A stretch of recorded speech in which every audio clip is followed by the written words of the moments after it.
Bapak Ibu teman-teman semua yang terkasih dalam Yesus Kristus. Kita akan mulai dengan berdoa terlebih dahulu.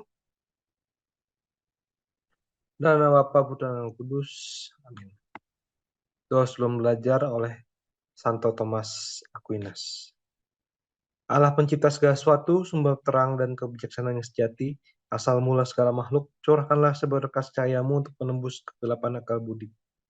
Ambillah dariku kegelapan ganda yang menyelimutiku sejak lahir, suatu ketidakmengertian karena dosa dan ketidaktahuan.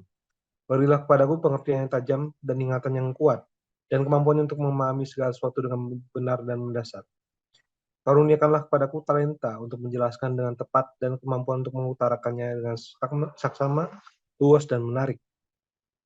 Tunjukkanlah bagaimana aku memulainya, arahkanlah perkembangannya, dan bantulah sampai kepada penyelesaiannya. Kumohon ini demi Yesus Kristus, Tuhan kami. Amin. Kemuliaan pada Bapa dan Putra dan Roh Kudus, seperti pada permulaan, sekarang, selalu, dan sepanjang segala abad. Amin. Nama Bapa, Putra, dan Roh Kudus. Amin. Baik, kita akan seperti biasa belum kita masuk dalam pembacaan firman, kita akan terlebih dahulu ya membaca Katekismus Gereja Katolik. Oke. Katekismus Gereja Katolik artikel 174-175. Artikel 5. Kami percaya hanya satu iman. Meskipun di atas bumi ini terdapat aneka ragam bahasa, namun wibawa tradisi hanyalah satu dan sama.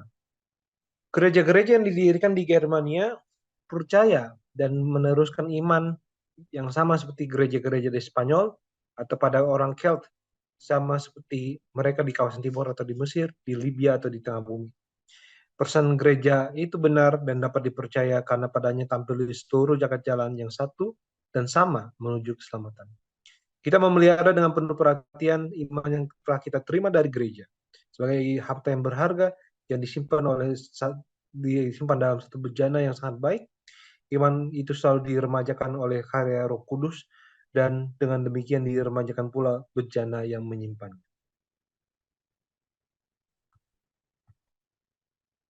Baik, kita akan membaca dari Ulangan 12 dan 14. Bentar, saya jadi trust issue sendiri ya, teman-teman. Saya ini dulu.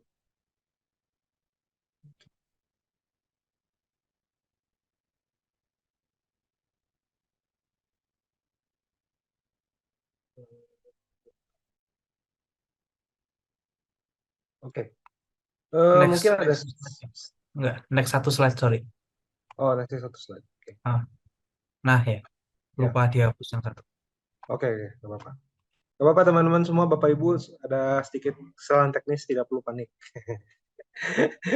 Baik, karena ini ada 3, mungkin saya akan bergantian dengan Leo dan juga Albert juga untuk bergantian membaca ya dari Ulangan 12, 13 dan 14.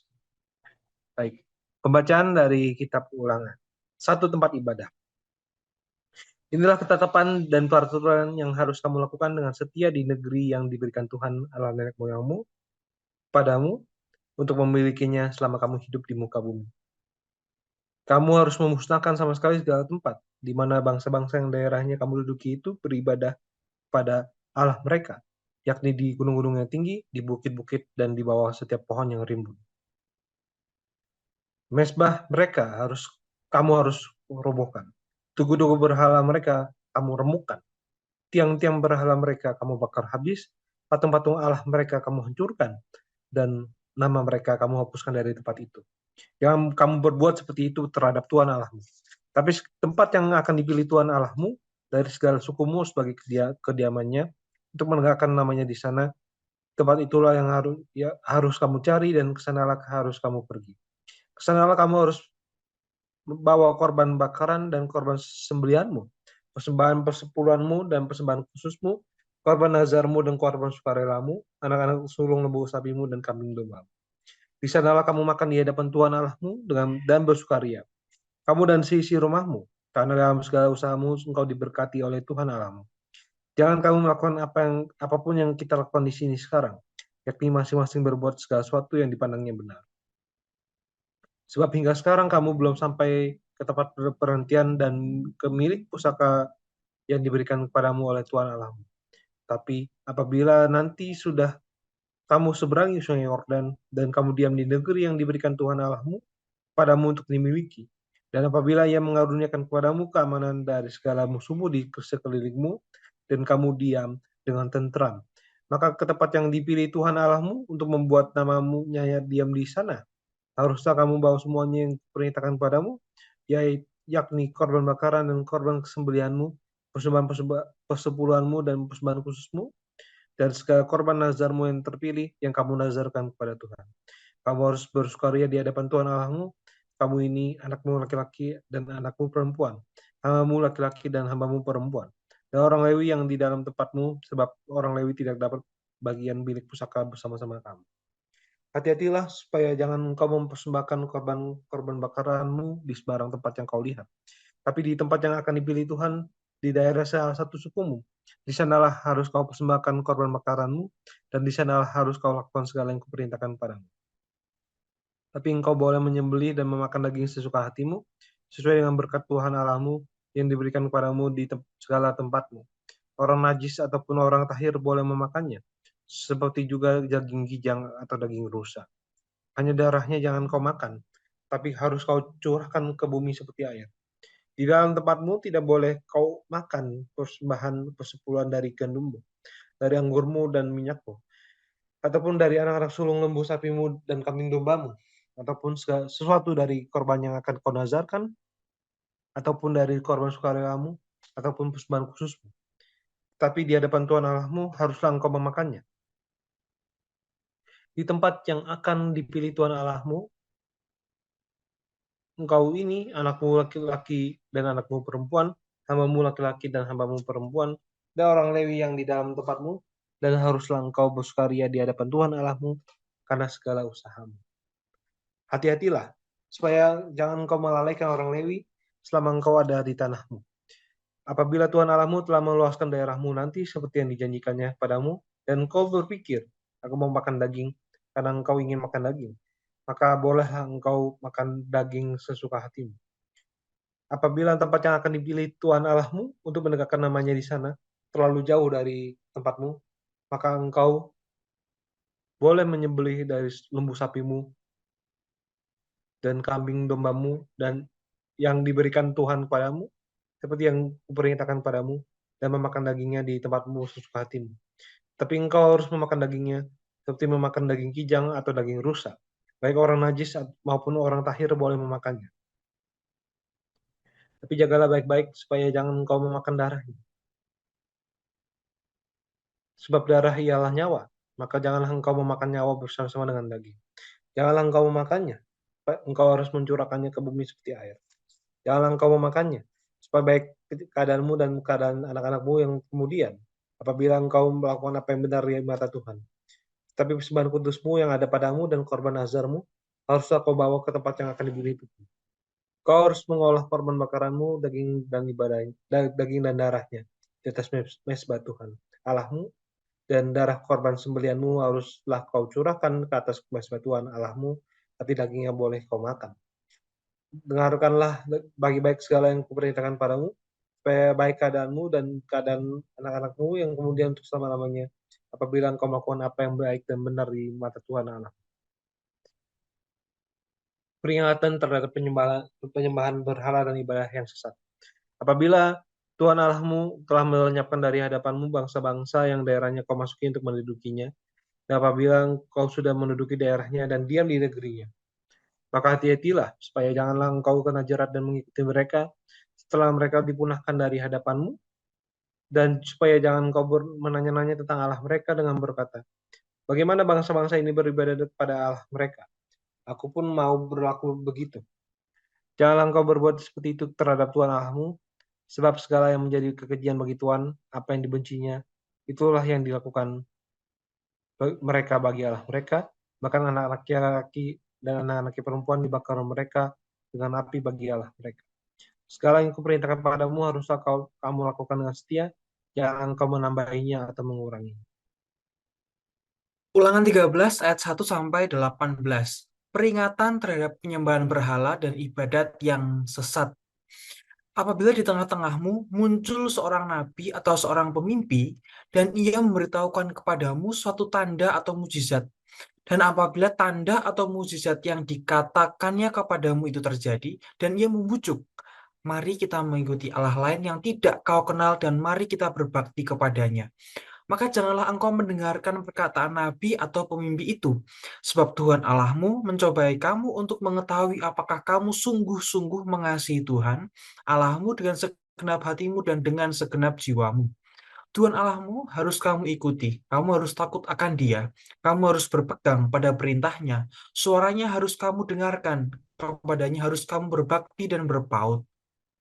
Nabi atau pemimpi itu haruslah dihukum mati, karena ia telah mengajak murtad terhadap Tuhan Allahmu, yang telah membawa kamu keluar dari tanah Mesir dan yang menebus engkau dari rumah perbudakan, dengan maksud untuk menyesatkan engkau dari jalan yang diperintahkan Tuhan Allahmu kepadamu untuk dijalani. Demikianlah harus kau hapuskan yang jahat itu dari tengah-tengahmu. Apabila saudaramu laki-laki, anak ibumu, atau anakmu laki-laki, atau anakmu perempuan, atau istrimu sendiri, atau sahabat karib membujuk engkau diam-diam katanya, mari kita berbakti kepada Allah lain yang tidak dikenal olehmu ataupun oleh nenek moyangmu.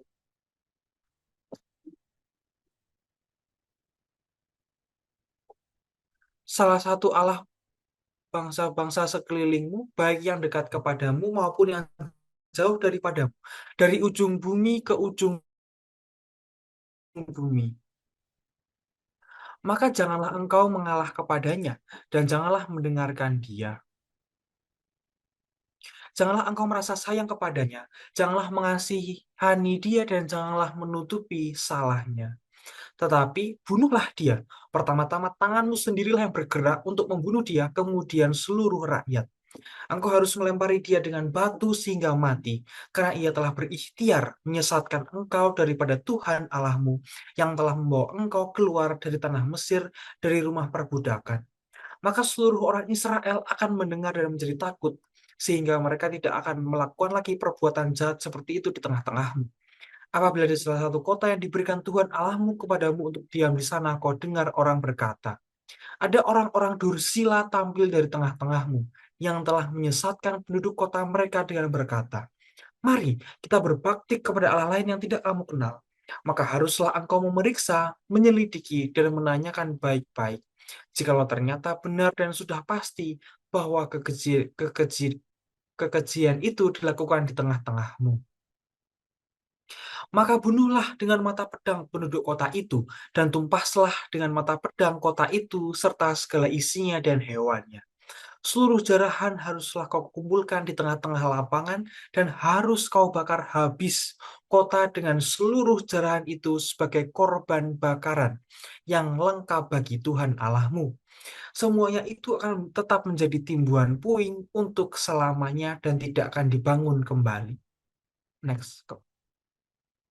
Dari barang-barang yang dikhususkan itu, janganlah apapun melekat pada tanganmu, supaya Tuhan berhenti dari murkanya yang bernyala-nyala itu, menunjukkan belas kasihannya kepadamu, mengasihani engkau dengan membuat jumlahmu banyak, seperti yang dijanjikannya dengan sumpah kepada nenek moyangmu, sebab dengan demikian engkau mendengarkan suara Tuhan Allahmu untuk berpegang pada segala perintahnya yang kusampaikan kepadamu pada hari ini, dengan melakukan apa yang benar di mana Tuhan Allahmu.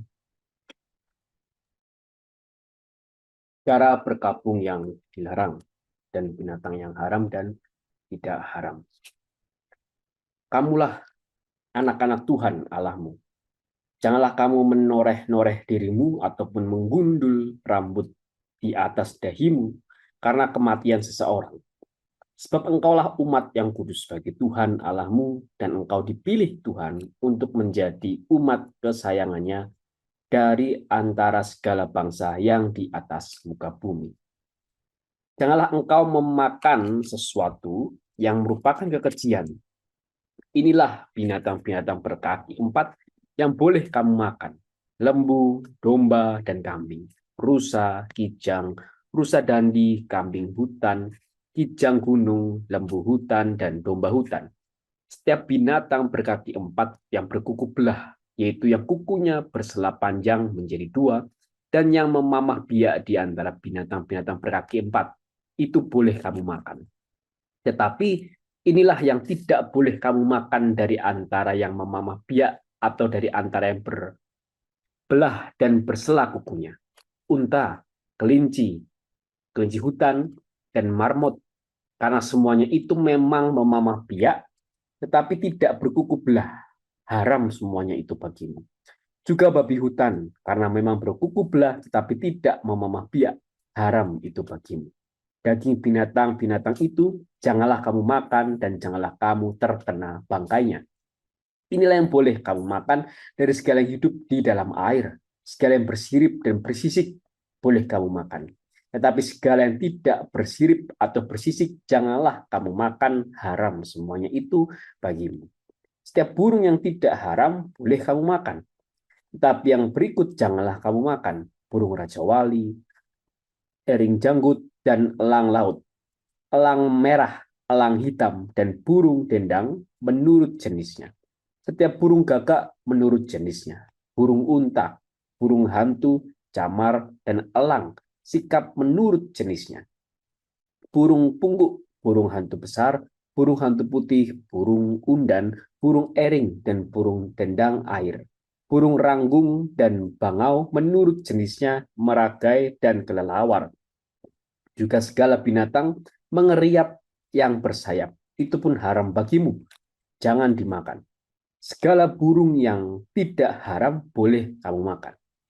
Janganlah kamu makan bangkai apapun, tetapi boleh kau berikan kepada pendatang yang di dalam tempatmu untuk dimakan.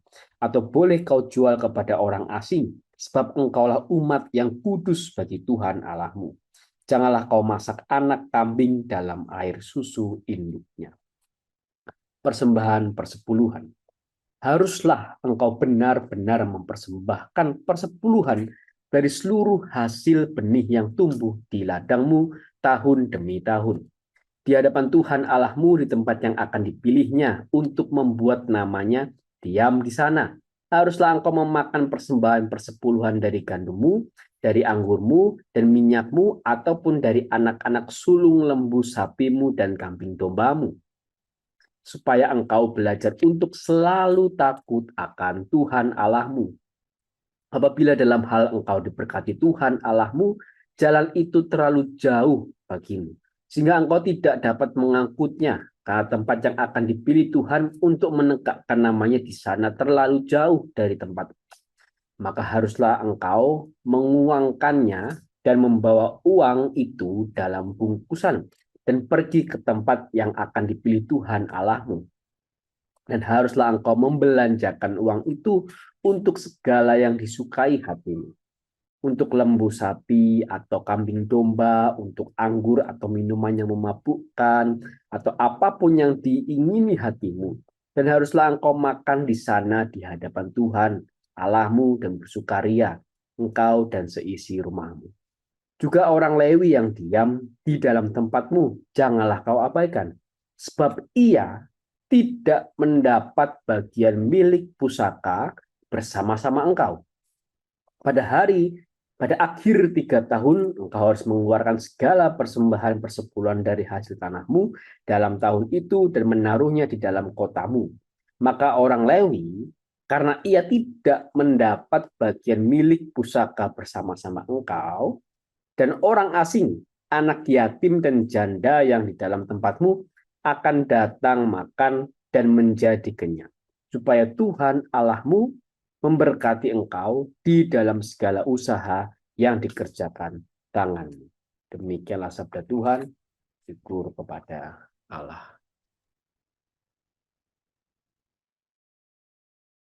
Baik, terima kasih untuk Baptus dan juga Leo ya, yang sudah membantu membacakan kitab ulangan ya 12, 13, dan 14. Dan sebelumnya Seperti biasa, selamat datang Bapak Ibu, teman-teman yang baru saja bergabung. Em, kita sekarang sedang membahas mengenai ulangan bab 12 sampai 14 gitu ya. Jadi barangkali buat Bapak Ibu yang ada Alkitab maupun Alkitab, silakan langsung dibuka saja dan dibaca juga. Nah, mungkin sebelum kita masuk ini ada sedikit penjelasan singkat ya mengenai ulangan ini. Jadi ulangan pasal 12-14 ini menekankan pentingnya ibadah yang terpusat di tempat yang dipilih oleh Tuhan. Penghancuran tempat-tempat penyembahan berhala dan ketaatannya ketat pada hukum-hukum makanan. Bangsa Israel diperingatkan terhadap penyembahan berhala termasuk pengaruh nabi palsu dan korban-korban dan kota-kota penyembahan berhala yang harus dimusnahkan. Mereka diingatkan akan status kesucian mereka dan diperintahkan untuk mengikuti pembatasan makanan tertentu, membedakan antara hewan yang bersih dan najis. Selain itu, mereka harus menyisihkan 1/10 dari hasil panen mereka untuk perayaan di tempat ibadah yang telah ditentukan, untuk memperkuat hubungan perjanjian mereka dengan Tuhan. Baik, Bapak Ibu, teman-teman semua, barangkali ada yang mau sharing, kesaksian atau pertanyaan, bebas, tentang poin-poin yang tadi kita sampaikan, misalkan tentang kenapa Allah menekankan penyembahan di satu tempat yang udah ditentuin sih? Terus dampaknya gimana? Atau terus nabi-nabi palsu, ajaran-ajaran menyesatkan tuh kita bedanya gimana sih, terutama di masa sekarang ini? Lalu langkah-langkahnya kita supaya tetap setia seperti apa? Lalu tentang tadi kan kita ngeliat hukum-hukum makanan-makanan itu kan banyak sekali ya, nggak boleh ini, nggak boleh itu ya. Meskipun sebenarnya secara pribadi saya nggak pernah kepikiran buat makan burung raja wali sih, atau burung elang gitu ya. Di Indonesia kan orang kayaknya jarang banget ya makan burung elang gitu ya. Nah, cuman ya terpas ya jarang gimananya. Dan tadi kan disebutin nggak boleh makan ini, nggak boleh itu. Apa sih yang kita bisa pelajari dari hal-hal demikian gitu?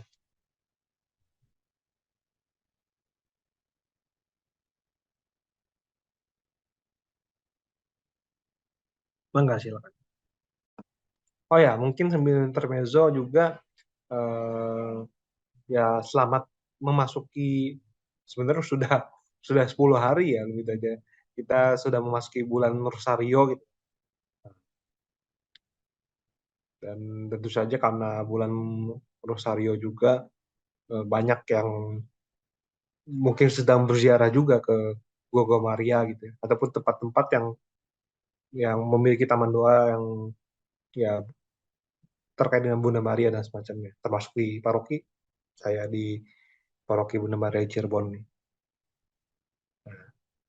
Baik, mau sharing tentang Rosario atau apa, tentang ya keberjalanan 10 hari ini gimana, apakah bolong-bolong ataukah mungkin lebih gitu ya.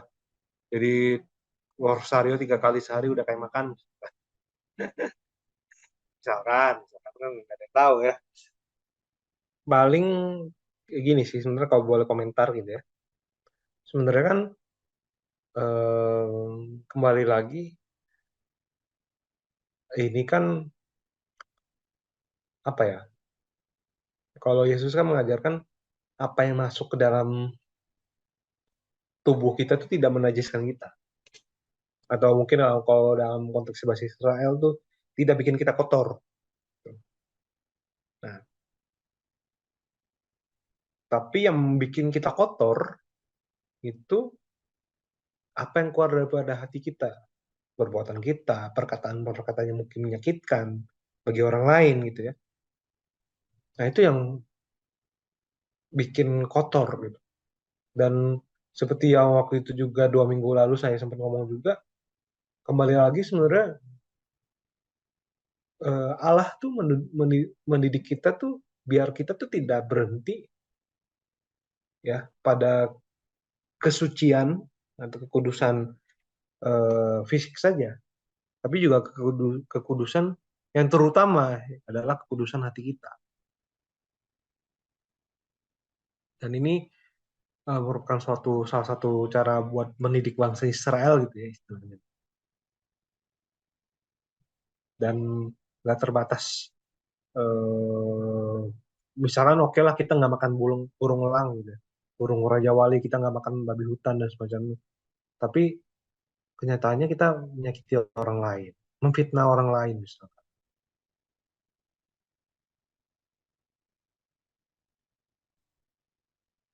Contohnya pas kapan ada orang eh, memfitnah temennya gitu, karena temennya disangkanya melakukan sesuatu yang aneh-aneh. Padahal setelah diselidiki itu bukti yang dia punya foto ataupun video itu juga palsu. Ternyata dia bikin sendiri atau cari atau gimana.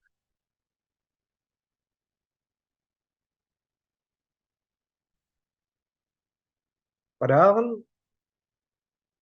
dia dilihat dari luarnya baik-baik saja, aman-aman saja, kayaknya nggak ada apa-apa, tapi bisa melakukan hal seperti itu.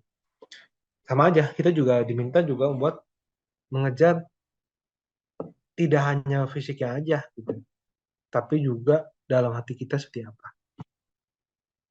Baik, mungkin karena sudah 7.35 gitu ya, kita langsung saja ke eh, langsung saja masuk ke dalam materi karena saya tahu Bapak Ibu dan teman-teman sudah tidak sabar ya. Baik, saya akan berikan kepada Leo.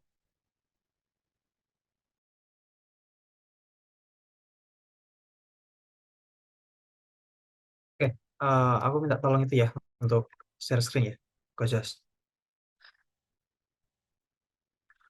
Oke, selamat malam Ibu Bapak dan teman-teman sekalian. Pada malam hari ini suatu kesempatan yang luar biasa ya.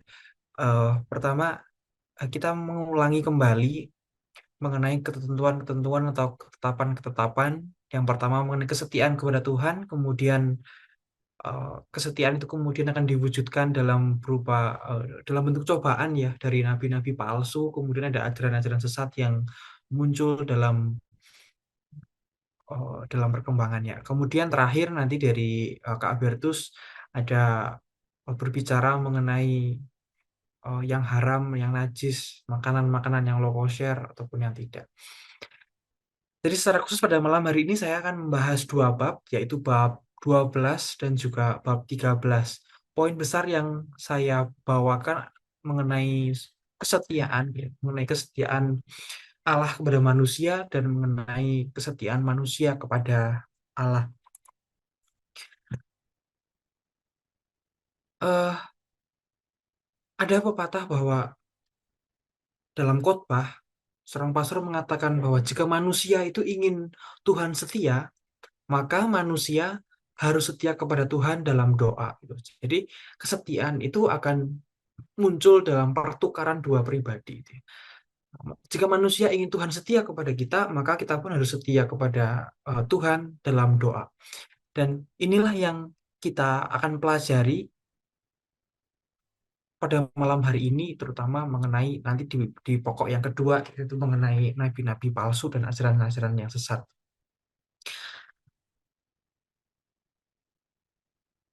Kesetiaan mencakup ketaatan pada hukum, perintah, tradisi, aturan, ataupun ketetapan. Inilah hukum yang harus kamu taati seumur hidupmu di negeri yang diberikan kepadamu. Inilah bentuk dari kesetiaan. Ulangan 12 ayat 2 sampai 3. Kamu harus memusnahkan sama sekali segala tempat. Mezbah mereka harus dirobohkan, tugu-tugu diremukkan, tiang berhala dibakar, dan patung Allah mereka dihancurkan, dan nama mereka dihapuskan dari tempat itu. Dan semua monumen penyembahan berhala haruslah dihancurkan. Sebab nama berhala itu harus dibenci dan dihapuskan dan menunjukkan bahwa mereka sudah kehilangan atas negara tersebut. Gitu. Dan tempat yang akan dipilih Tuhan sebagai kediamannya untuk menegakkan namanya di sana. Dan tempat itulah yang mestilah dicari dan kesanalah kamu harus pergi itu di ulangan yang selanjutnya. Dan Tuhan itu meletakkan namanya sebagai simbol mengambil alih negara itu. Jadi tempat kudus gitu ya. Dan tempat itulah yang dipilih Tuhan untuk menyimpan tabut perjanjian eh, dari Haydock Bible Commentary. Dan kehadiran Tuhan di Yerusalem itu berarti meletakkan namanya di sana. Jadi satu tempat ibadat yang terpusat itu berarti ada suatu tabut perjanjian yang diletakkan di sana. Sebelum pembangunan bait suci, sebenarnya kan tempat itu dipindahkan gitu ya. Tabut perjanjian itu selalu dipindahkan dari satu suku ke tempat yang lain. Dan akhirnya Musa menunjuk Yerusalem atau Gunung Sion gitu ya, sesuai dengan eh, doktrin gitu ya, di Ulangan bahwa Tuhanlah yang memilih Sion. Dan sebagaimana tempat bait suci ini dibangun, sebagaimana juga Tuhan memilih Daud menjadi raja Israel. Dan sejak itu Yerusalem itu menjadi kota besar. Next. Nah, ini ya. Ulangan 12 ayat 5. Tapi tempat yang akan dipilih Tuhan dari segala sukumu sebagai kediamannya untuk menegakkan namanya di sana. Tempat itulah harus kamu cari dan ke sanalah harus kamu pergi. Dari Haydock Catholic Bible Commentary. Tuhan memilih Yerusalem sebagai tempat kediamannya untuk menegakkan namanya. Sebab tempat itu dipilih Tuhan untuk menyimpan tabut perjanjian. Namun kita tahu bahwa Tuhan sendiri itu kan eh, tidak dapat ditampung gitu ya dalam tempat tinggal yang duniawi. Maka dalam satu Raja-Raja ayat 8 bab 8 ayat 27 mengenai doa Salomo. Benarkah Allah hendak diam di atas bumi ini bahwa sesungguhnya langit itu tidak bisa memuat engkau, terlebih lagi rumah yang kudirikan ini. Jadi doa ini dipanjatkan oleh Salomo sesaat setelah bait suci itu selesai dibangun gitu ya, dan tabut perjanjian kemudian dipindahkan. Tapi karena Tuhan sendiri berkata bahwa bait suci Yerusalem, bahwa namaku tuh akan ada di sana, maka ia hadir. Dan teologi ini yang memungkinkan bahwa Allah itu tetap tinggal bersama Israel, dan pada saat yang bersamaan ia memelihara transendensi yang ilahi. Ulangan 12 ayat 6 sampai 7. Kesanalah harus kamu bawa korban bakaran dan korban sembelihanmu, persembahan persepuluhanmu dan persembahan khususmu, korban nasar dan juga korban sukarela. Di sanalah kamu makan di hadapan Tuhan, dan bersukaria kamu dan seisi rumahmu, karena dalam segala usahamu engkau diberkati oleh Tuhan. Dan ayat ini sebenarnya menekankan partisipasi penuh ya, pada sukacita dalam liturgi, khususnya pada pesta pembaruan perjanjian, yang merupakan ciri khas dari orang Katolik. Jadi ayat ini menekankan penuh sukacita dalam liturgi. Next.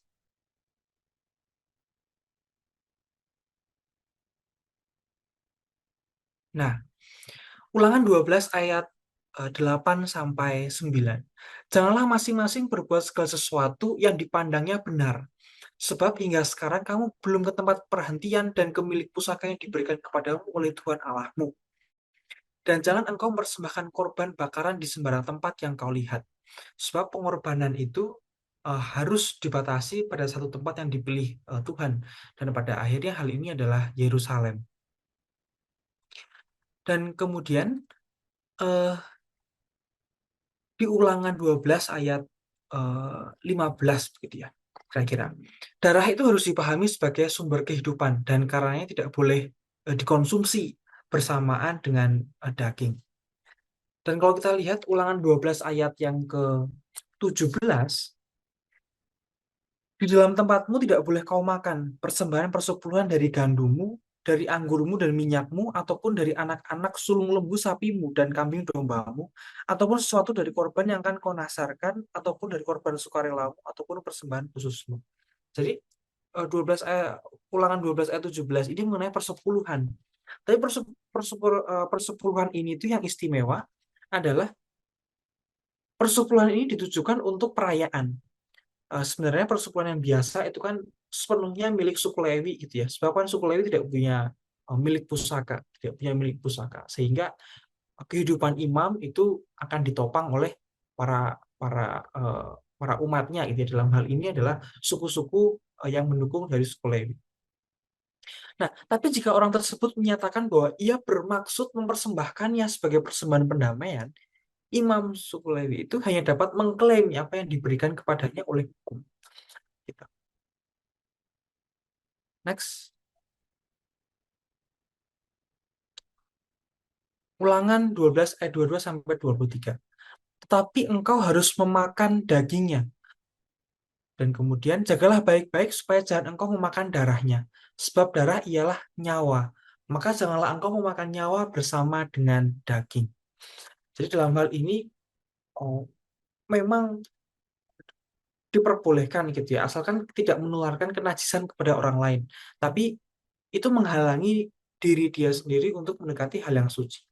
Ya, seperti mereka yang terkena atau menyentuh bangkai, maka tidak diizinkan untuk makan bersama orang-orang, sebab itu akan apa? Tidak diizinkan untuk makan bersama orang-orang yang tidak berada di bawah kenajisan. Dan darah itu kan memelihara kehidupan hewan ya, memelihara daging gitu ya, memelihara kehidupan. Dan akan menjadi suatu kejaman jika kita memakannya sebelum mereka benar-benar mati. Next. Nah, ini baru masuk yang lebih seru.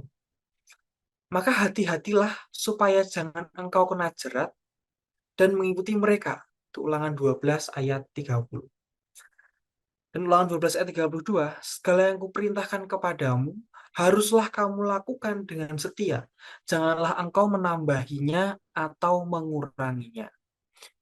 Jadi, maka hati-hatilah jangan engkau kena jerat mereka dan mengikuti mereka. Janganlah kita terjerat dengan meniru mereka. Sebab, contohlah orang jahat itu adalah salah satu jerat yang paling berbahaya.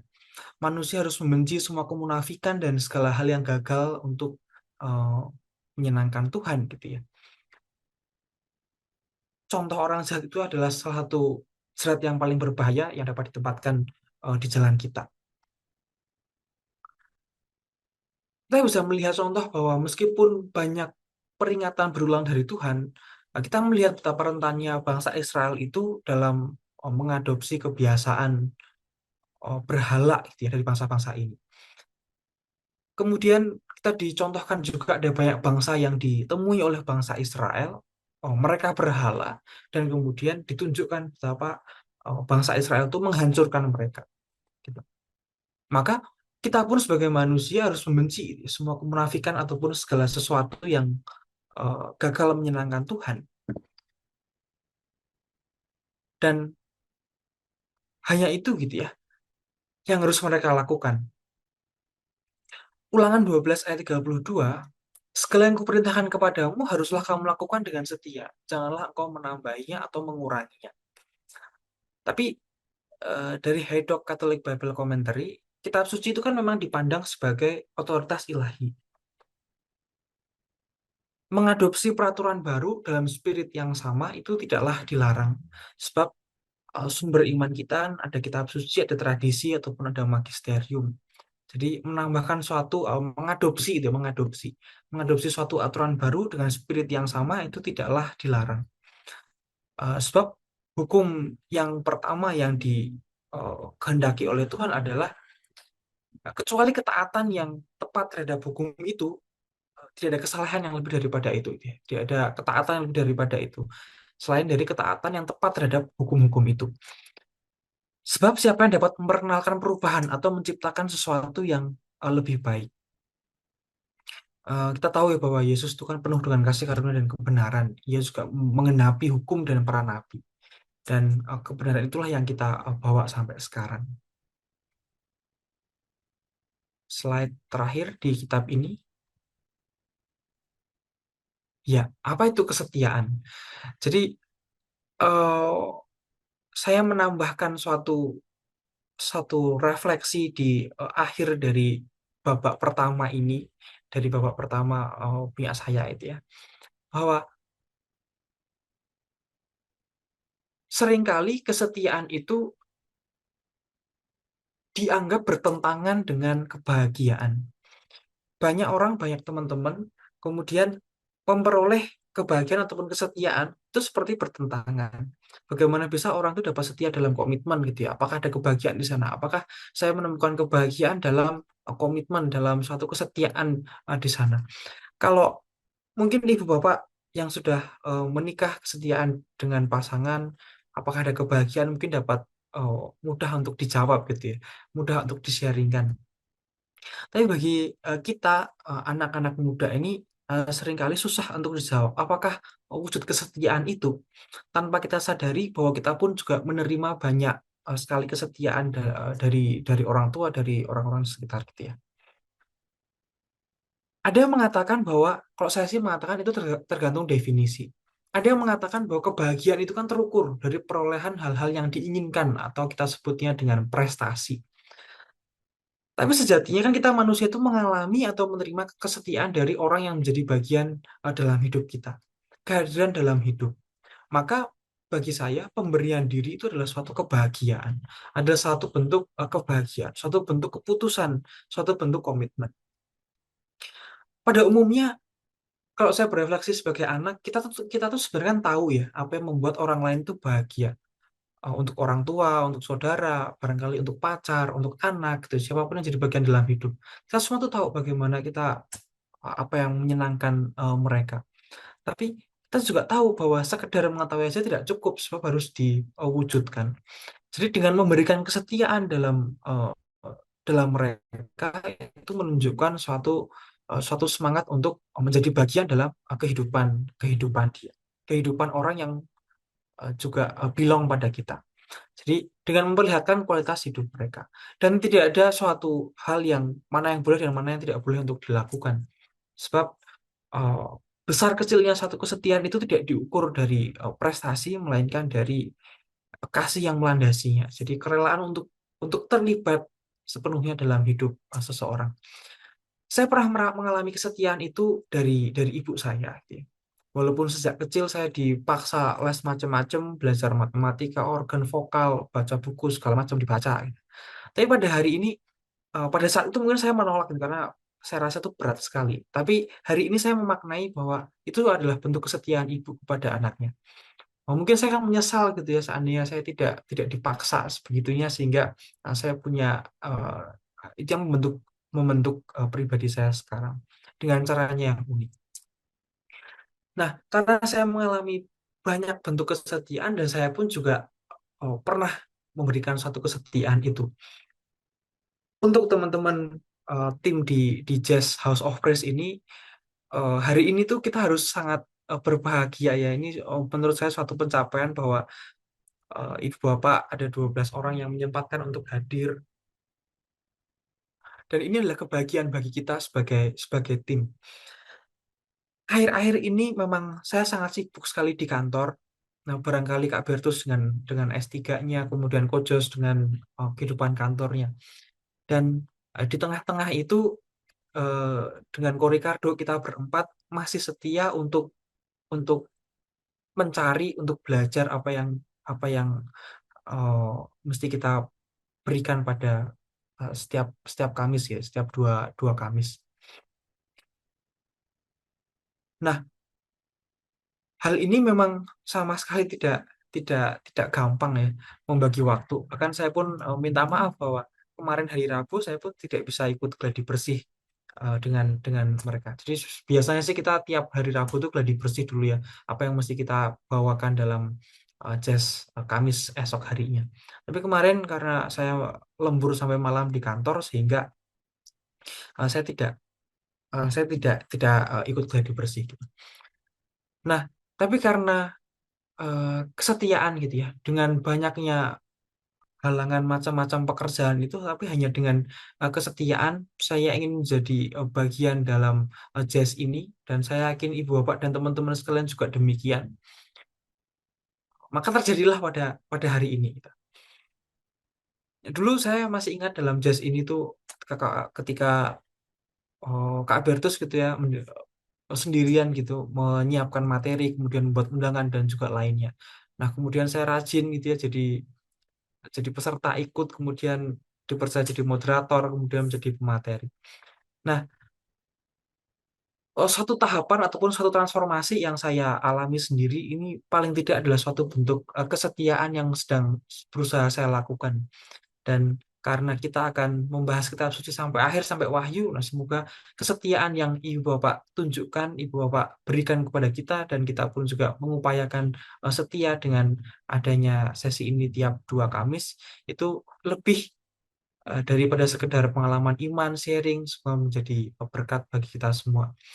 Lebih daripada sekedar ajaran Bapak gerejanya, tapi minimal menjadi sarana perwujudan dari memberikan diri sebagai bentuk kesetiaan itu. Maka dalam hal ini pemberian diri atau landasan keprihatinanlah yang menjadi kebahagiaan bagi saya. Dan itu pun juga yang dialami oleh bangsa Israel dan juga dengan Tuhan. Berkali-kali Tuhan itu mencobai bangsa Israel, bahkan bukan mencobai, bangsa Israel sendiri itu memasukkan diri dalam pencobaan gitu ya, dengan menyembah berhala. Dan kesetiaan Tuhan kepada umatnya yang sudah terbukti mengantarkan bangsa Israel ke tanah terjanji. Nah, slide berikutnya. Ini yang kesimpulan dari yang pertama dulu ya. Bahwa segala perintah, ketetapan, aturan, dan tradisi harus dilakukan dengan setia. Kemudian jangan masing-masing berbuat segala sesuatu yang dipandangnya benar. Next.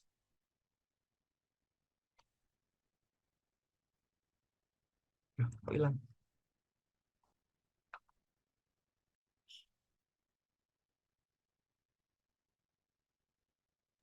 Apakah sudah muncul? Belum.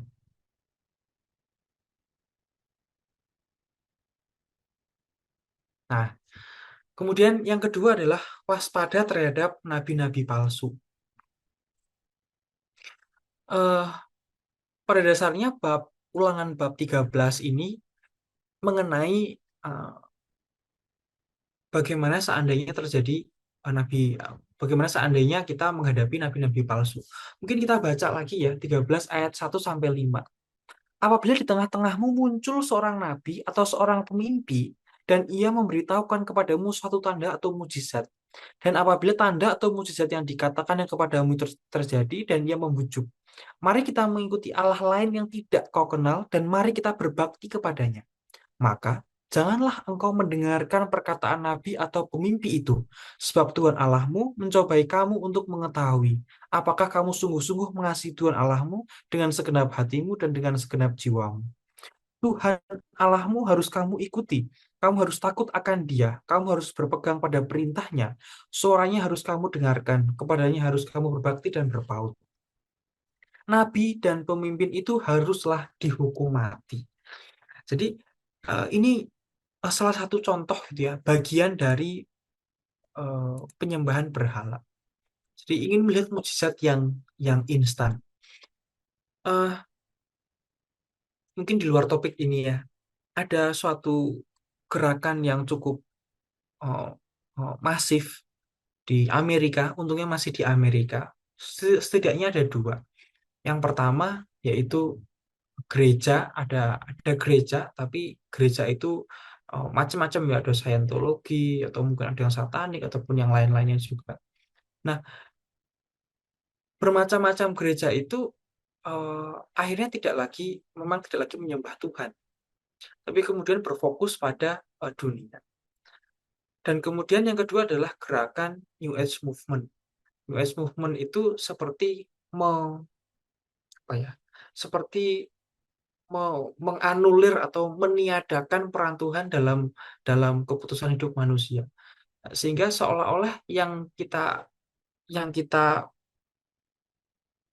sukses dari manusia itu berasal dari pikiran atau perasaannya, kemudian eh, terjadilah begitu gitu ya. Jadi pikirkan itu seolah-olah itu sudah terjadi dan lain sebagainya. Nah, jika seorang nabi atau bahkan orang suci sekalipun melakukan mujizat dan kemudian menunjukkan sebagai bukti agama palsu, maka kita jangan percaya kepadanya. Sebab kita sebagai orang Kristen atau bahkan dalam konteks bangsa Israel itu telah menerima bukti yang meyakinkan dari Tuhan tentang kebenaran ataupun ajaran yang sudah diterimakan. Kita masih mengingat mengenai Bileam bin Beor gitu ya, seperti ahli sihir. Dan mukjizat itu dia lakukan dengan atas kemuliaan dirinya. Dia tidak mengkonfirmasi apa yang dia katakan. Dan apakah Tuhan pernah membiarkan mukjizat itu membenarkan kesalahan gitu agar dapat menang? Tentu tidak, bahwa kita juga mengingat kejadian bahwa para ahli sihir Firaun itu melakukan pekerjaan yang ajaib, tapi ujung-ujungnya dia menyerah juga gitu ya sama Musa. Jadi mukjizat itu pada umumnya adalah suatu bukti kebenaran dari suatu doktrin. Jadi ketika doktrin itu ditetapkan, maka itu bisa dikemukakan sebagai kriteria dari mukjizat itu. Kebenaran tidak dapat bertentangan dengan kebenaran. Dan dari Katekismus Gereja Katolik 675 dikatakan bahwa sebelum kedatangan Kristus, gereja itu harus mengalami ujian terakhir yang akan menggoyahkan iman banyak orang. Menggoyahkan iman banyak orang. Origenes itu pernah mengatakan bahwa dalam satu dan satu-satunya gereja Allah itu sudah muncul perpecahan oleh karena dosa manusia. Di mana ada dosa, di situ ada perpecahan, dan di mana ada kebajikan, di situ ada kesepakatan. Dan kita bisa melihat dari panjangnya sejarah gereja bahwa perpecahan gereja itu pun diakibatkan pertama-tama karena ada manusia di situ, ada dosa di situ. Dan hal ini menegaskan gitu ya banyaknya bentuk godaan uh, dalam hidup. Dan bagian ini di ulangan 13 itu memang berisi ketentuan-ketentuan yang sifatnya itu kasuistik, yaitu berupa kalimat jika maka. Jika seorang nabi muncul gitu ya, jika seorang nabi muncul maka, dan di ulangan 13 ayat yang ketiga dikatakan, maka janganlah engkau mendengarkan perkataan nabi atau pemimpi itu. Atau di ayat yang kelima dikatakan bahwa nabi atau pemimpi itu haruslah dihukum mati. Jadi bentuk godaan ini dalam Katekismus Gereja Katolik itu memang diberikan bahwa gereja itu harus mengalami ujian yang terakhir gitu ya, yang akan menggoyahkan iman banyak orang. Sebab Mesias palsu ataupun nabi palsu akan muncul dan mereka akan mengadakan banyak sekali tanda ataupun mukjizat gitu ya, dengan maksud sekiranya mungkin dia akan menyesatkan orang-orang pilihan. Dan Yesus mengingatkan bahwa tidak semua orang yang mengaku percaya pada Kristus adalah orang yang sungguh-sungguh percaya gitu. Jadi penghambatan untuk memikirkan misteri kejahatan.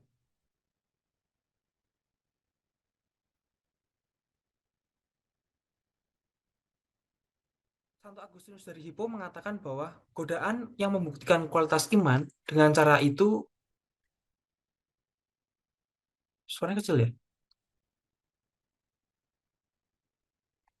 Kadang kecil, kadang gede. Oh alah, ya oke. Oke, selanjutkan ya.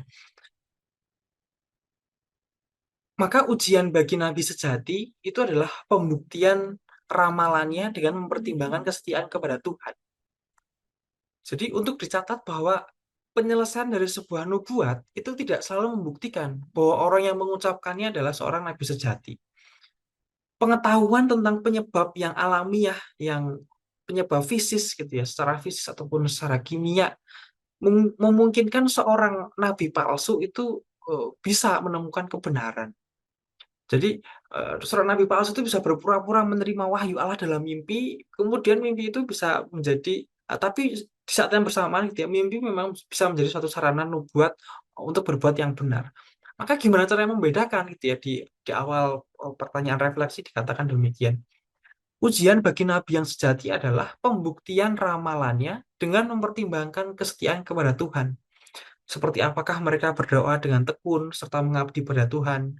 Apakah mereka melakukan atau mencerminkan buah-buah Roh Kudus? Apakah mereka mengasihi orang yang berdosa, membenci kefasikan, gitu ya. Mereka haruslah termotivasi oleh karena Kristus, memimpin gereja pada kekudusan, menyelamatkan orang yang berdosa, menyelamatkan orang yang hilang, serta memberitakan serta mempertahankan Injil Kristus. Dari Jerome Biblical Commentary.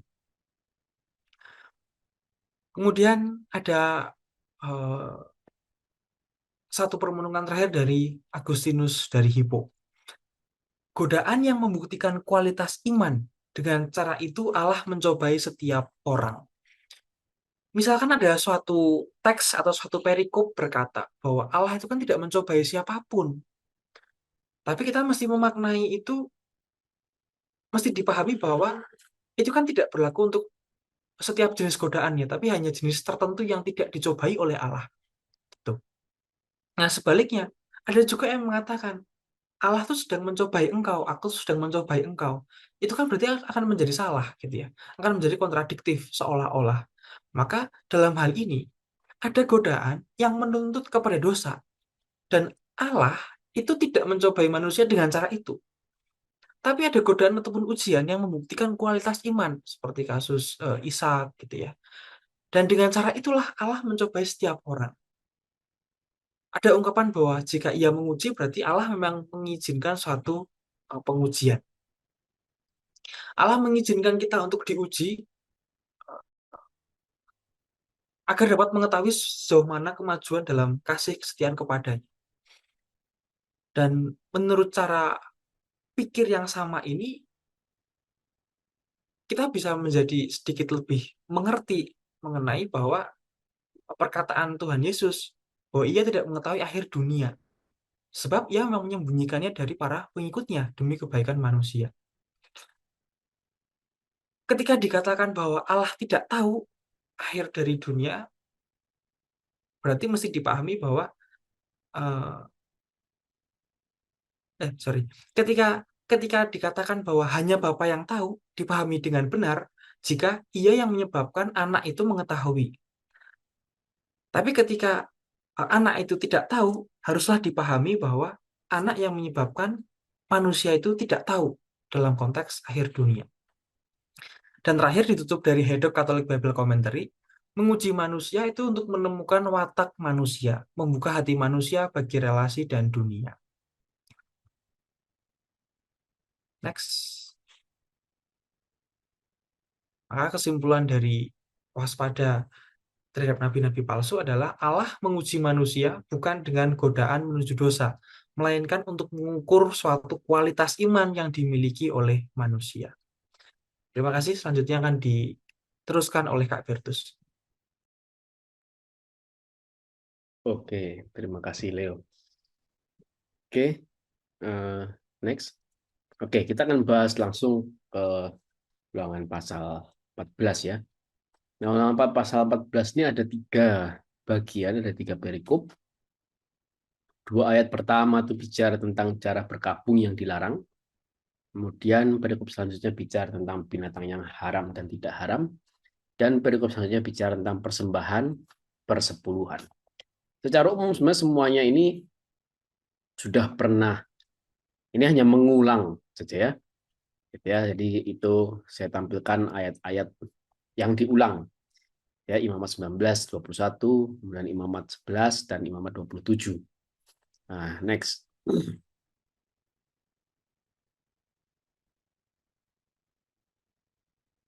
Nah, pertama adalah tentang cara berkabung yang dilarang. Nah, memang di sini cuma 2 ayat gitu ya, bahwa kita orang Israel gitu ya dilarang menoreh-noreh diri atau melukai diri, menggores-gores gitu ya, atau menggunduli rambut di atas dahi karena kematian seseorang. Nah, ini hanya mengulang saja perintah dalam Imamat 19:28, janganlah kamu menggores tubuhmu karena orang mati. Kenapa begitu? Karena bisa jadi di zaman itu orang-orang penyembah berhala menghormati orang mati dengan cara seperti ini. Gitu. Jadi orang-orang penyembah berhala di zaman itu menghormati orang yang sudah mati dengan cara dia melukai diri, dia menggunduli rambut. Jadi ini bentuk berkabung begitu, bentuk bela sungkawa gitu. Cara berkabung. Tapi cara berkabung ini kan tidak berguna gitu sebenarnya. Satu sisi itu seperti orang yang menyembah berhala, satu sisi juga ini nggak berguna gitu. Ngapain apa gunanya bagi orang yang sudah mati kalau kita melukai diri sendiri, kan begitu juga. Nah, jadi tidak ada gunanya. Jauh lebih berguna kalau kita mendoakan uh, orang yang sudah meninggal itu. Itu jauh lebih berguna. Atau misal kita berbelasungkawa, gitu kan, memberikan sedikit rezeki kita kepada keluarga yang ditinggalkan. Ya, itu jauh lebih berguna, gitu ya, daripada um, melukai diri dan menggunduli rambut. Next. Nah, terus tentang binatang yang haram dan tidak haram. Ini pernah kita bahas ya di Jazz Imamat 11, tanggalnya tuh tanggal 20 Juli tahun lalu 2023. Gitu ya. Nah, sebenarnya apa sih yang dimaksud haram dan tidak haram gitu di sini ya. Nah, seringkali kita itu sering tertukar gitu, ketukar dengan pandangan saudara-saudara kita yang muslim terkait haram dan tidak haram. Maksudnya bagaimana? Bagi saudara-saudara kita muslim, haram itu menghasilkan dosa. Jadi kalau kita melakukan hal yang haram, itu kita berdosa. Gitu ya. Salah satu contoh bentuk haram adalah mencuri. Gitu ya. Mencuri itu haram. Ya, dan uang hasil mencuri itu haram, maka mencurinya berdosa, kemudian memanfaatkan uang hasil mencuri juga berdosa. Begitu. Contoh yang lebih dekat dengan ini adalah misal memakan makanan yang haram. Contoh di sini paling sering, paling populer, babi, begitu ya, dan paling nikmat pula. Nah, jadi ketika orang makan babi yang adalah haram, maka dia berdosa. Itu pandangan saudara-saudara kita Muslim. Nah, tapi dalam pandangan Alkitab sama sekali tidak demikian. Nah, ini yang mau saya ingatkan kembali. Kita mau saya luruskan kembali. Jadi dalam pandangan Alkitab, kitab Imamat pasal 11 ataupun kitab Ulangan pasal 14, gitu ya, memakan binatang yang dikatakan di sini haram itu tidak berdosa, bukan suatu dosa. Gitu ya. Dalam bahasa Ibrani haram itu lo kosher atau tidak bersih. Gitu ya. Dan tidak haram itu bersih atau kosher gitu. Jadi memakan babi ini sebagai salah satu contoh makanan yang haram atau low kosher itu bukan dosa. Tapi sama seperti najis. Ketika orang itu najis, konsekuensinya apa? Dia tidak bisa terlibat dalam kegiatan peribadatan. Itu. Dia nggak bisa masuk kemah pertemuan, dia nggak bisa masuk bait Allah, tidak nggak bisa masuk bait suci. Itu karena kondisinya najis. Dan ini sama seperti kondisi seorang perempuan yang sedang menstruasi, sedang datang bulan. Itu. Seorang perempuan yang sedang datang bulan, bagi orang Yahudi, kondisi mereka najis. Konsekuensinya apa? Mereka tidak bisa terlibat dalam kegiatan peribadatan. Bukan berarti berdosa. Kasihan sekali, itu kan kondisi biologis bulanan begitu ya. Nah, kondisinya seperti jadi sama. Ya, kondisi orang yang memakan makanan haram, gitu, contohnya sebagai satu contohnya adalah babi. Kalau di Alkitab, di kitab Ulangan, jadi lebih spesifiknya adalah babi hutan begitu ya. Dengan kondisi seorang perempuan yang sedang datang bulan, bagi orang Yahudi itu kondisinya sama, yaitu najis, bukan berdosa. Dan setelah mereka najis ini, mereka bisa disucikan kembali. Nah, begitu. Dengan memberikan korban, dengan mungkin mereka harus mengisolasi diri dulu beberapa hari, begitu. Atau mereka bisa disucikan kembali, mereka bisa ditahirkan kembali, gitu ya. Nah, kemudian juga kalau kita review juga di Imamat 11 juga sudah disampaikan bahwa hukum ini hanya berlaku bagi orang Yahudi. Dan orang Yahudi sendiri juga tahu bahwa itu hanya berlaku bagi mereka sendiri. Dan bagi orang Yahudi, orang-orang yang non-Yahudi, orang Yunani, orang Mesir, gitu, orang Indonesia, begitu ya, ya babi bukan makanan najis. gitu. Jadi orang Yahudi melihat orang bangsa lain memakan babi dalam hal kasus ini, ya, ya sudah silahkan. Karena kami tahu itu tidak menajiskan untukmu. Makanan ini hanya menajiskan untuk kami. Itu pandangan orang Yahudi. Nah, kemudian yang terakhir, sebenarnya kita bisa melatih diri kita seperti bangsa Yahudi. Dengan cara apa? Berpuasa. Karena dengan mengatakan bahwa makanan-makanan tertentu itu low kosher atau tidak bersih, begitu ya. Artinya mereka membatasi makanan. Mereka melakukan diet, membatasi makanan. Mereka tidak boleh makan binatang A, B, C, D, F, G, dan seterusnya. Artinya mereka membatasi makanan. Dan mereka bukan berarti mereka menjadi orang yang tidak, semua dimakan. Asal gerak sedikit dimakan. Kursi kalau bisa gerak dia biar dimakan. Enggak, gitu ya. Jadi bukan menjadi bangsa yang rakus. Tapi mereka membatasi diri untuk masalah makanan. Dan kita bisa mengikuti pola hidup ini dengan cara berpuasa. Atau kita melakukan pantang. Pantang makan tertentu. Gitu ya, pantang telur misalnya gitu ya. Dalam momen-momen tertentu, pantang daging gitu misal.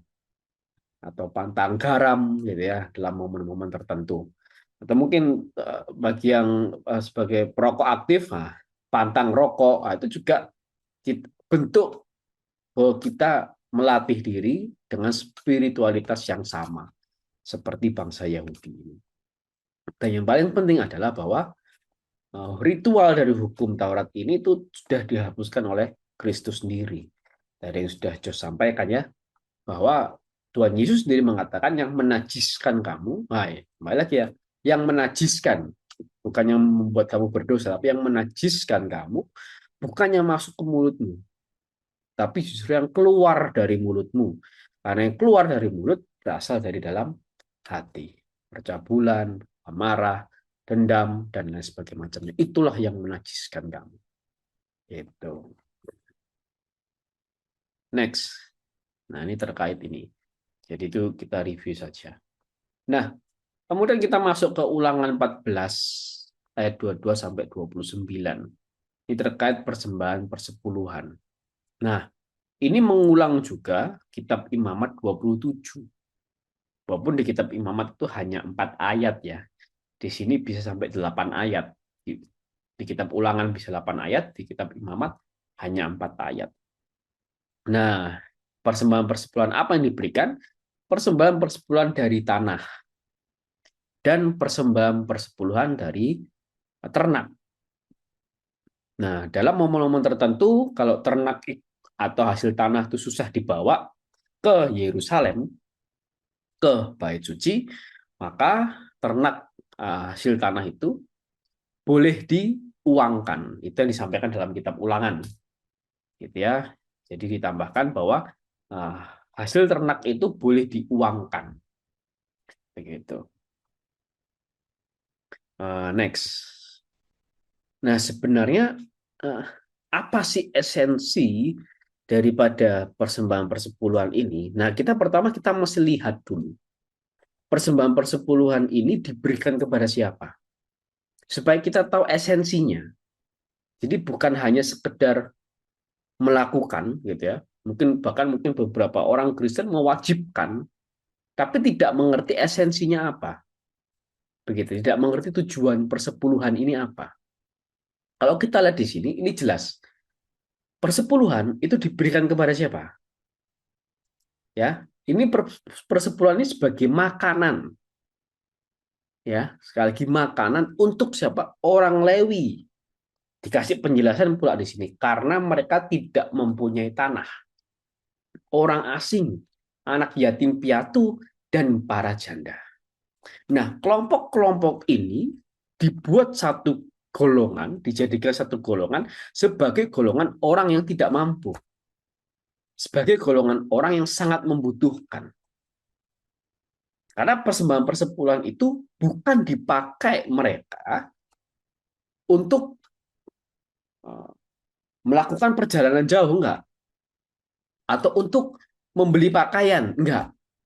Atau untuk membeli kuda, enggak. Tapi untuk makanan. Ya, makanan itu salah satu kebutuhan primer kan begitu.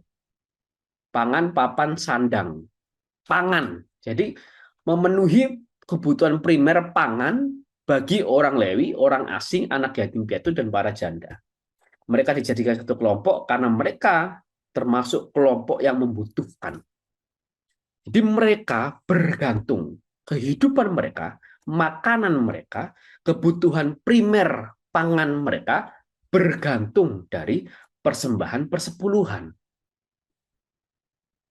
Nah, ini yang kita mesti tahu apa filosofinya apa, tujuannya apa. Jadi persembahan persepuluhan ini digunakan untuk mendukung mereka, kelompok-kelompok yang membutuhkan. Begitu. Termasuk orang Lewi. Nah, di sini dikasih penjelasan orang Lewi karena apa? Karena mereka tidak mempunyai tanah. Kalau dalam terjemahan baru mereka tidak memiliki bagian pusaka, maksudnya tanah sebenarnya. Sederhananya. Maka ini saya tampilkan terjemahan versi yang bahasa Indonesia masa kini. Karena mereka tidak mempunyai tanah, artinya apa? Mereka tidak ada sarana untuk bercocok tanam satu. Mereka tidak ada sarana untuk beternak. Nah, ini bercocok tanam dan berternak itu menghasilkan apa? Makanan. Artinya mereka orang Lewi tidak ada sarana untuk menghasilkan makanan mereka sendiri. Maka mereka sangat membutuhkan dan sangat bergantung pada persembahan persepuluhan ini. Nah, prinsipnya begitu sebenarnya. Itu. Maka saya rasa, gitu ya, orang Lewi di zaman itu bukan orang yang berkelimpahan secara materi. Orang tanah saja mereka nggak punya. Begitu ya. Jadi untuk memenuhi kebutuhan primer saja mereka bergantung dari persembahan. Maka saya rasa orang-orang Lewi di sini mereka juga bukan orang berkelimpahan. Gitu. Ya, orang-orang yang punya tanah lah yang orang yang berkelimpahan. Orang Lewi di sini enggak. Gitu. Nah, ini yang kita mesti pahami. Gitu ya. Kita bukan hanya sebagai orang Katolik, tapi sebagai orang Kristen pada umumnya kita mesti memahami ini. Jadi bukan semata-mata karena orang Lewi ini pelayan bait Allah, tidak. Alasannya di sini jelas sekali. Orang Lewi karena mereka tidak mempunyai tanah. Bukan orang Lewi karena mereka pelayan bait Allah. Jadi bukan. Jadi ya, prinsipnya di situ. Nah, next. Maka, nah di sini dijelaskan kembali. Gitu ya. Next dulu. Coba next dulu. Kalau nggak salah KGK. Nah, maka gereja di sini mengajarkan melalui Katekismus Gereja Katolik artikel nomor 2449 bahwa di zaman Perjanjian Lama ada peraturan-peraturan undang-undang, perundang-undangan atau peraturan-peraturan yuridis. Penghapusan utang, larangan mengambil riba, dan memegang jaminan, kewajiban membayar persepuluhan, pembayaran harian kepada buruh harian, hak atas panen sisa di kebun anggur, dan di ladang buah-buahan. Tujuannya apa? Supaya orang-orang miskin itu terpenuhi, diperhatikan. Tujuannya ke situ. Gitu. Karena orang-orang miskin tidak hentinya akan ada di dalam negeri itu. Itulah sebabnya aku memberi perintah kepadamu. Jadi gereja Katolik mengerti betul bahwa perintah sepersepuluhan ini untuk mendukung kehidupan orang-orang yang membutuhkan, orang-orang yang miskin. Bukan karena, kembali lagi, saya tegaskan, orang Lewi bukan karena mereka pelayan di bait Allah. Tapi orang Lewi karena mereka tidak memiliki bagian milik pusaka. Atau mereka tidak memiliki tanah. Nah, kita mundur sedikit.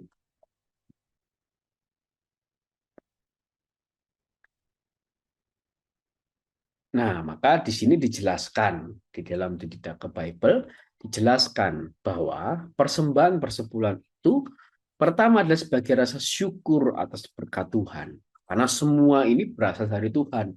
Hasil panen, hasil ternak, semua berasal dari Tuhan. Gitu ya. Jadi kita mengucap syukur kepada Tuhan. Cara mengucap syukur kepada Tuhan itu gimana? Dengan kita mendukung para imam Lewi yang tidak memiliki tanah ini, kita mendukung orang-orang miskin, kita mendukung para janda yang miskin, kita mendukung orang asing, dan kita mendukung orang-orang yatim piatu yang mereka tidak memiliki ayah dan ibu. Yang notabene kembali mereka adalah orang yang membutuhkan. Nah, jadi prinsipnya di situ. Nah, kemudian hal ini disalahartikan ketika orang mulai menggunakan perintah ini, gitu kan, untuk memberikan persembahan persepuluhan kepada orang-orang yang menjadi pelayan Tuhan. Nah, ini kan tidak sesuai dengan konteks aslinya. Konteks aslinya, persembahan persepuluhan diberikan bagi orang-orang yang membutuhkan. Orang Lewi pun juga diberi karena mereka tidak memiliki tanah sendiri dan bergantung pada bantuan ini. Nah, jadi sebenarnya kita pun juga bisa secara spiritual, jadi kita bisa mengikuti spiritualitas persembahan persepuluhan ini dengan cara apa? Kita membantu mereka yang miskin dan membutuhkan. Kalau ada saudara kita membutuhkan, kita bantu mereka. Kita sudah mengikuti spiritualitas persembahan persepuluhan. Ada teman kita yang membutuhkan, ada orang yang membutuhkan, kita bantu mereka. Karena dengan cara itu kita sudah terlibat dalam spiritualitas persembahan persepuluhan. Tanpa harus persis jumlahnya 1/10. Begitu. Kemudian bahkan yang lebih berat lagi, gitu ya, ada hal-hal yang sebenarnya lebih berharga daripada uang. Contoh apa? Tenaga misal.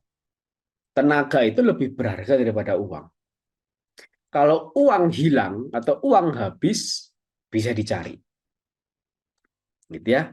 Tapi kalau tiba-tiba tenaga kita bangun melek mata, tenaga kita habis dan hilang, itu susah untuk dikembalikan.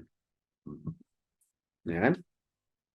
Nah, maka akan lebih berat lagi kalau seandainya kita mau mempersembahkan persepuluhan dari tenaga kita.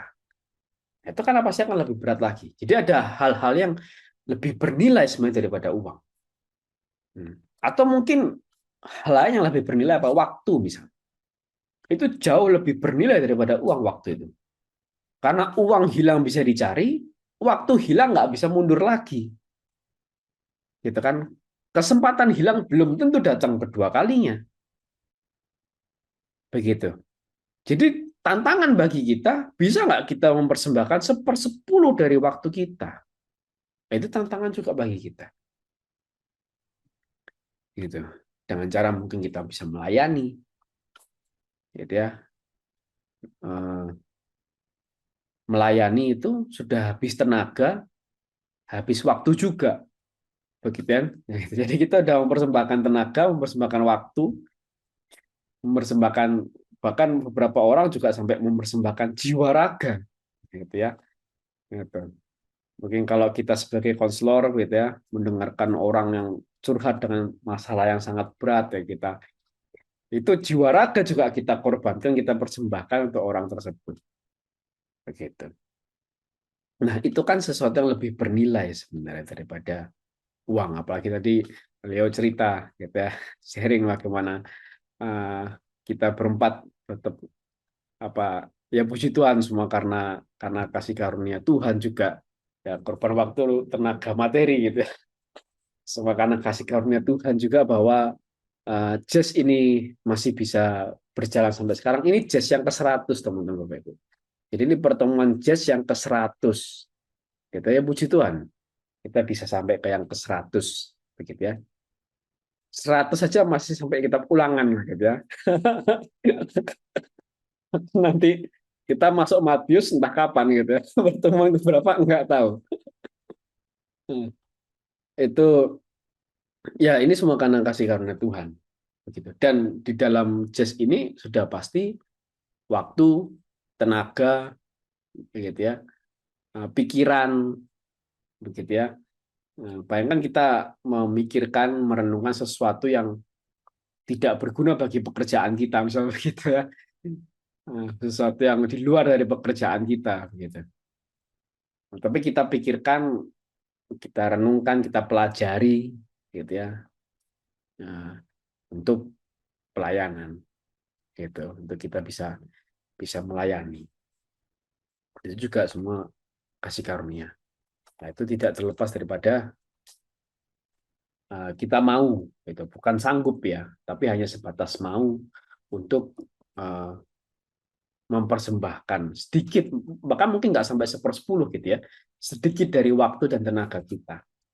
Itu aja juga sudah perjuangannya juga ya luar biasa, begitu ya, lelahnya, capeknya, gitu ya, itu juga juga pasti bagi kita berempat itu terasa, tapi terus kita jalani dengan kesetiaan eh, dan berharap bahwa banyak orang yang terberkati dari pelayanan ini.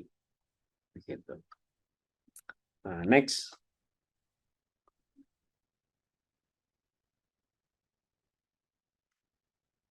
Nah, maka dari sini kita bisa belajar beberapa hal. Pertama, memakan makanan haram itu bukan berarti berdosa, tapi hanya najis yang nanti itu bisa ditahirkan kembali. Kemudian bagian ritual dari hukum Taurat ini, yaitu maksudnya mengenai haram dan tidak haram, itu telah dihapuskan oleh Kristus. Bahwa yang menajiskan itu justru yang keluar dari mulut, karena itu berasal dari hati. Gitu ya, percabulan, hawa nafsu, amarah, dendam itu berasal, itulah yang menajiskan. Kemudian persembahan persepuluhan adalah sebagai rasa syukur atas berkat Tuhan. Gitu ya, dan kita bersyukur kepada Tuhan, gitu ya, dengan cara apa? Dengan cara kita menujukan, gitu, kita memberikan persembahan ini kepada orang miskin dan membutuhkan. Gitu ya. Karena kalau kita kasih uang kepada Tuhan, nggak ada gunanya bagi Tuhan uang itu. Ya, Tuhan memiliki seluruh alam semesta, uang kita yang cuma beratus-100 ribu, 1 juta, atau mungkin sampai 1 miliar itu nggak ada gunanya buat Tuhan. Tapi itu akan sangat berguna bagi sesama kita. Gitu. Next, mungkin sekarang juga review bahwa pertama, Adelio sudah sampaikan mengenai kesetiaan kepada Allah.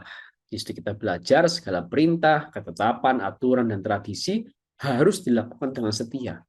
Dan jangan masing-masing berbuat segala sesuatu yang dipandangnya benar. Jadi ada satu standar kebenaran yang harus diikuti.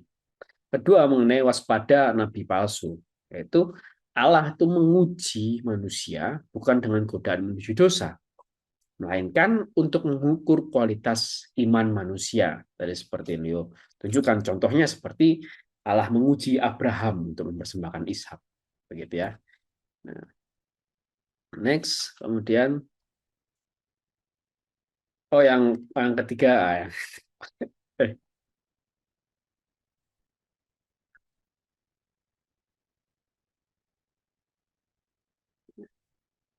next one, lagi kayaknya. Nah, nih. Ulangan pasal 14, ya kita belajar bahwa memakan makanan haram itu bukan berarti berdosa. Dan bagian ritual dari hukum Taurat ini itu telah dihapuskan oleh Kristus sendiri. Persembahan persepuluhan adalah sebagai rasa syukur atas berkat Tuhan, dan persembahan persepuluhan, peraturan yuridis ini ditujukan, dimaksudkan kepada orang miskin dan membutuhkan. Nah, paling sekian dari kami. Kita kembalikan ke moderator Jos, monggo silakan.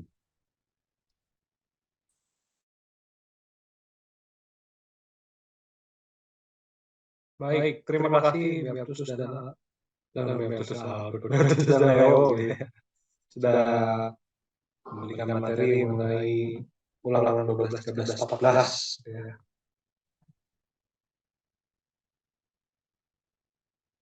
Jadi gimana Bapak Ibu teman-teman, apakah ada pertanyaan, kesaksian, atau tambahan gitu ya? Ternyata ini materinya masih belum banyak gitu misalkan. Bagaimana?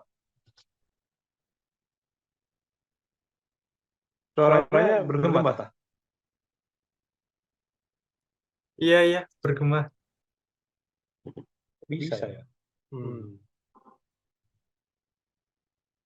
Suaranya bergema guys. Oke, sebentar.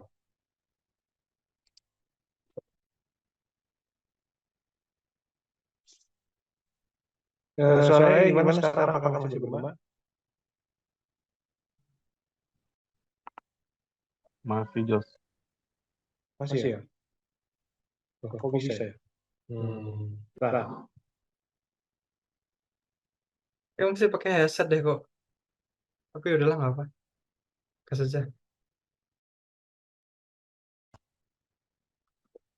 tes.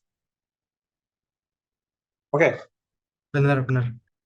sorry. Ada sedikit kesalahan teknis. Apakah ada pertanyaan?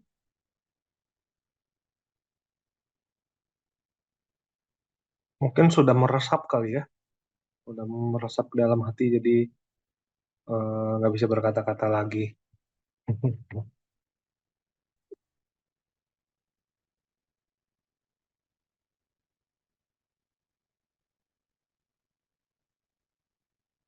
Oke, mungkin demikian. Kita tutup saja ya kalau kayak gitu. Baik, bagi Bapak Ibu, teman-teman yang mungkin baru bergabung di tengah ataupun baru bergabung di akhir gitu ya, atau mungkin sempat skip ketiduran atau gimana, mungkin, aduh, ini kayaknya nggak lengkap, atau mungkin hari ini ikut semua tapi 2 minggu lalu nggak ikut, atau mungkin yang udah dari tahun berapa berarti 2021 misalkan nggak pengen lihat lagi. Nah, kami mengunggah semua rekaman kami di YouTube, rekaman Jazzpop di House of Praise Bandung. Nah, dan ikuti juga kami di Instagram maupun TikTok, yaitu di baik username di Instagram itu @host.of.praise, kalau di TikTok @host.of.praise.bandung. Oke. Lalu Oman, sekarang kami setiap Selasa pertama dan ketiga pukul 7 malam kami mengadakan persekutuan doa offline di Jalan Maulana Yusuf nomor 5 Kota Bandung. Sementara pas Selasa kedua dan keempat kami mengadakan doa syafaat secara online dan juga sama pukul 7 juga. Nah, lalu kita akan ketemu lagi di Jazz itu tanggal 24 Oktober pukul 7 malam mengenai ulangan 15 dan 17, yaitu pengadilan yang adil dan hukum tentang raja. Bagaimana pembahasannya? Kita nantikan 2 minggu lagi. Baik, sekarang kita akan berdoa dengan doa dari Santo Agustinus dari Hippo. Nah, kita doa dalam Bapa dan Kudus. Amin. Bernafaslah dalam diriku ya Roh Kudus, agar pikiranku menjadi kudus. Bertindaklah dalam diriku ya Roh Kudus, agar pekerjaanku juga menjadi kudus. Tariklah hatiku ya Roh Kudus, agar aku mencintai apa yang kudus. Kuatkanlah aku ya Roh Kudus untuk mempertahankan apa yang kudus. Jagalah aku ya Roh Kudus, agar aku selalu kudus. Amin. Tuhan Yesus, Juru Selamat kami, izinkanlah kami datang kepadamu. Hati kami dingin, Tuhan hangatkanlah hati kami dengan kasih-Mu yang tanpa pamrih. Hati kami berdosa, bersihkanlah dengan darah-Mu yang mahal. Hati kami lemah, kuatkanlah dengan roh yang penuh sukacita. Hati kami kosong, penuhilah dengan kehadiran ilahi-Mu. Tuhan Yesus, hati kami adalah milik-Mu. Milikilah hati kami selalu dan hanya untuk-Mu. Amin. Kemuliaan pada Bapa dan Putra Roh Kudus, seperti pada permulaan, sekarang, selalu, dan sepanjang sekarang. Amin. Dalam Bapa dan Roh Kudus. Amin.